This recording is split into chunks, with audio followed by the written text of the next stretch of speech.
c'était pas facile, mais nous avons gagné. Et une victoire tellement importante à San Mamés, vraiment. Jusqu'à la fin, le match m'a gardé en haleine parce que je craignais qu'on fasse du n'importe quoi et qu'on puisse perdre, du moins, qu'on puisse perdre des points aujourd'hui. Surtout lorsque j'ai vu Araujo, je me suis dit, mince, mais on va où là? Heureusement pour nous, vraiment, heureusement pour nous, que tout s'est bien passé. Salut les amis, j'espère que vous allez très bien. En tout cas, moi, je me porte bien à merveille. Donc, le Barça s'est imposé 1-0 aujourd'hui à San Mamés. On sait déjà par expérience que ce n'est pas un match facile. Ok, à l'extérieur, à San Mamés, c'est généralement compliqué. L'adversaire parvient parfois à marquer. Mais aujourd'hui, encore une fois, nous avons gardé nos cages inviolées. Vraiment, bravo, bravo, bravo, bravo à Joan Garcia. Vraiment, je ne pouvais pas commencer ce match sans remercier ce gardien. Sans lui, je ne sais combien de buts, combien de rafales on serait pris aujourd'hui. C'est vrai que l'équipe d'en face a également été maladroite, mais vraiment, il a vraiment un impact très important dans cette équipe et bravo. On ne se rend pas compte à quel point avoir un gardien aussi rassurant nous donne non seulement de la force, mais de l'envie d'aller de l'avant. Et je me dis, mince, c'est ce que le Real a ressenti pendant tellement d'années avec Courtois. C'est ce que le Real nous a fait subir pendant tellement de temps. Bref. Le pire, c'est qu'aujourd'hui, il n'a même pas sorti son plus beau des matchs, mais il était là, il était rassurant, même lorsque le Barça n'a pas été très fort, surtout en première période. Il a vraiment été là, il a fait du nécessaire. Vraiment, bravo à Juan Garcia. Un autre joueur, donc maintenant, collectivement, en toute sincérité, j'ai trouvé la défense plutôt solide, ok. C'est vrai qu'on s'est pris quand même de temps en temps de bonnes actions, que l'adversaire pouvait marquer plus de buts que ça, ok. Mais j'ai quand même trouvé notre défense assez sereine parce qu'on a un jeu très offensif et ils ont vraiment fait de leur mieux pour tenir bon. Donc bravo à nos défenseurs. Bon, dans l'ensemble, je ne vais pas vous mentir, certes le score est très petit. J'aurais vraiment souhaité que le score soit beaucoup plus large, mais il y a deux joueurs vraiment qui m'ont tapé sur les nerfs, pour ne pas dire trois. Il y a Olmo, il y a Rashford. Olmo, Rashford et Ferran. Vraiment, ces trois joueurs-là, je ne sais pas. J'avais juste l'impression que en fait, qu'ils avaient peut-être le maillot du Barça, mais en vrai, en dessous, il y avait un autre maillot que le nôtre, sincèrement, parce qu'ils m'ont énervé à tellement de fois. En première période, je crois qu'on a terminé la première période avec 2 tirs et non cadrés. Alors que Yamal a offert des caviars, vraiment des caviars à Ferran, mais tout ce qu'il avait en tête, c'est raté, raté, raté, je vais rater, rater, rater. J'avais l'impression qu'il avait une liste de points à checker avant le match. Rater la passe de Yamal, rater la passe de ceci, faire un mauvais match, vraiment, et il a checké tous les points. Il n'y a qu'une seule action sur laquelle je l'ai trouvé pertinente, c'est le coup de pied arrêté, donc c'était un corner en centre, et je crois qu'il a fait, comment est-ce qu'on appelle déjà le geste en question? En tout cas, avec les deux jambes, ok? Donc, il a vraiment essayé de décaler, le nom m'échappe en ce moment, et cette action, elle m'a tellement plu. Oh, malheureusement, la balle est passée à côté, et c'est la seule action du match où je l'ai trouvé non seulement pertinent, mais intéressant. Mais pour le reste du match, oh, je pouvais me jeter du haut du toit. Vraiment, je vous assure qu'il me donnait les mots sur les terres. Rashford, mince, il arrive parfois à s'en sortir une fois, 2 fois. Lorsqu'il faut arriver dans les derniers mètres, on n'a pas Rashford, vraiment on avait tout sauf Rashford, c'était nul dans les derniers mètres, vraiment. Alors que je m'attends à ce que lui, il fasse des dernières passes, il a plutôt une bonne passe, un puissant tir, mais je ne sais pas il avait la tête où? Il avait la tête où? Olmo, mais pourquoi Olmo aujourd'hui commence à prendre même des coups de pied arrêtés alors que même ma grand-mère tire mieux que lui? Pourquoi Olmo tire des coups de pied arrêtés? Sincèrement, pourquoi? Il est non seulement nul dans le terrain, mais vous lui donnez même des coups de pied arrêtés, mais il est également nul dans ce domaine-là. Normalement, depuis que Rashford nous a rejoint, c'est un domaine dans lequel on va dire qu'il est peut-être le meilleur de notre équipe, le meilleur de ce Barça-là. Alors pourquoi Rashford ne tire pas? On donne à Olmo. Sincèrement, je n'ai vraiment pas compris. Bref. Olmo a été nul, Ferran a été nul, Rashford a été nul. Voici le résumé du match. Les autres ont été plus que corrects. C'est tout ce que je peux dire. Yamal a fait de très bonnes choses en première période, mais à la finition, il n'est pas la bonne personne. Comme quoi, on a besoin d'un neuf. C'est vrai que Lewandowski est entré en seconde période, mais par rapport au niveau de notre jeu, on n'a pas joué de la même manière, ok? On n'avait plus la même intensité, on n'avait plus le même style. Ce n'est pas suffisant. Et même lui, il revient d'une blessure, donc il n'est pas au meilleur de sa forme, ok? En dehors de ces 3 mauvais joueurs que j'ai cités, comme je vous ai dit, Lewandowski, c'est difficile parce qu'il revient d'une blessure, il est entré en seconde période, c'est trop long. Mais on a vraiment vu une différence entre la première période et la deuxième période. Et pourquoi? Parce que Pedri est entré.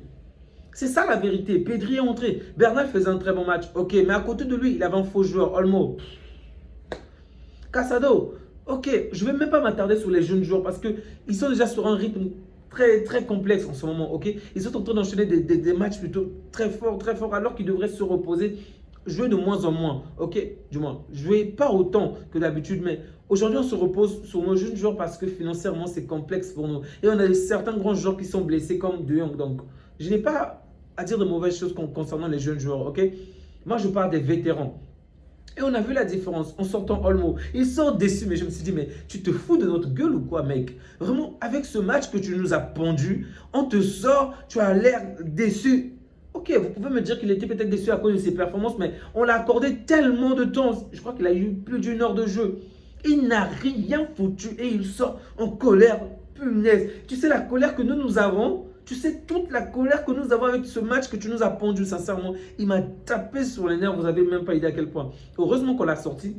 On a fait rentrer Firmine, on a fait rentrer Pedri, on a fait rentrer Lewandowski, on a fait rentrer Rafinha et on a vu la différence. Sincèrement, le Barça était beaucoup plus présent, surtout lors des premières minutes de la seconde période, était beaucoup plus présent. Ensuite, petit à petit, on est quand même monté en crescendo jusqu'à marquer. Oh, mais quel but de Yamal, mais quel but de Yamal!